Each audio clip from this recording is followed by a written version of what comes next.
बात है 1957 की।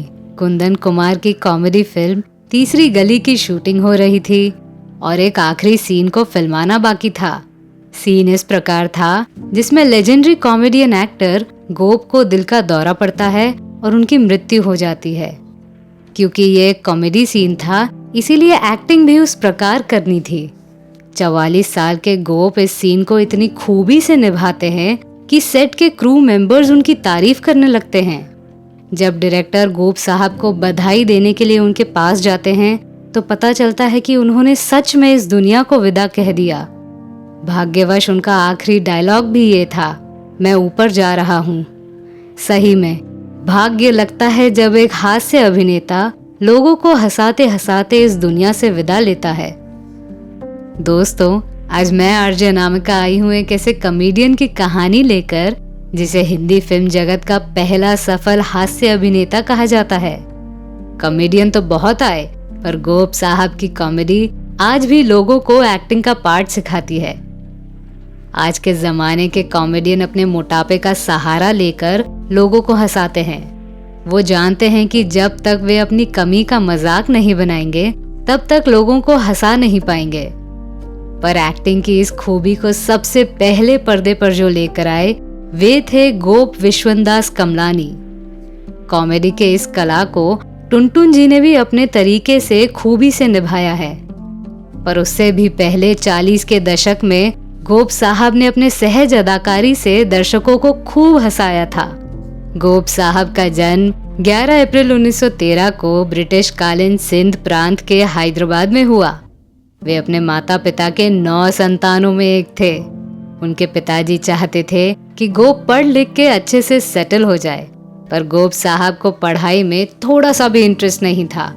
वे हमेशा मैट्रिक फेल रहे।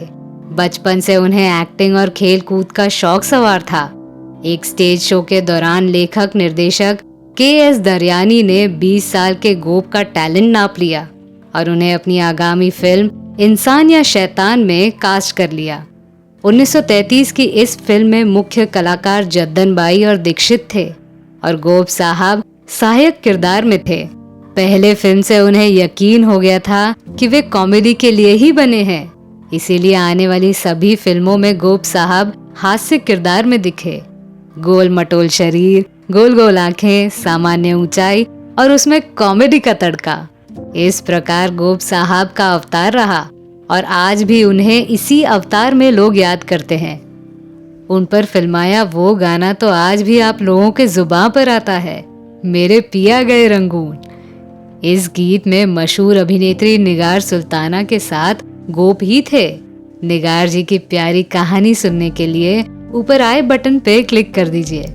1933 के बाद मशहूर हास्य अभिनेता याकूब के साथ उनकी कॉमेडी खूब रंग आई। याकूब गोप की जोड़ी को 1949 की पतंगा और बाजार, 1950 की बकासुर, 1951 की सगाई जैसे फिल्मों में लोगों ने खूब सारा प्यार दिया। कहा जाता है कि किसी को हंसाना बहुत मुश्किल होता है, पर गोप साहब के लिए ये तो आसान खेल था। एक दिन उन्होंने सोचा कि अब वो विलन का किरदार निभाएंगे। भाग्य ने उनका साथ दिया और 1951 की ताराना फिल्म में जीवन साहब के साथ गोप नेगेटिव किरदार में दिखे। इसके साथ ही उन्होंने खुद की प्रोडक्शन कंपनी भी बनाई और यहाँ भी वो सफल रहे। उनके कंपनी के फिल्मों को उनके भाई राम कमलानी डायरेक्ट करते थे। हंगामा, मालकिन और बिरादरी जैसी फिल्में उनके प्रोडक्शन कंपनी के अंतर्गत निर्मित है। 1949 के जमाने में उन्हें एंग्लो नेपाली एक्ट्रेस लतिका से प्यार हुआ। लतिका ने राज कपूर साहब के साथ 1948 में गोपीनाथ फिल्म में काम किया था।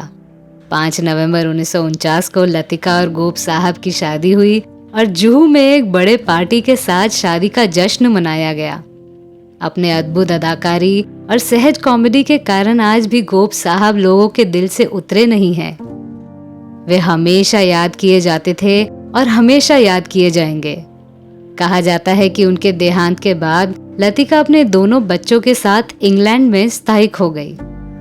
तो मैं थी आपकी आरजे अनामिका। मेरी सुनाई हुई कहानी आपको कैसी लगी ये हमें कमेंट सेक्शन में जरूर बताइएगा और हमारे channel biography and real life stories को सब्सक्राइब करना न भूलें। नमस्कार।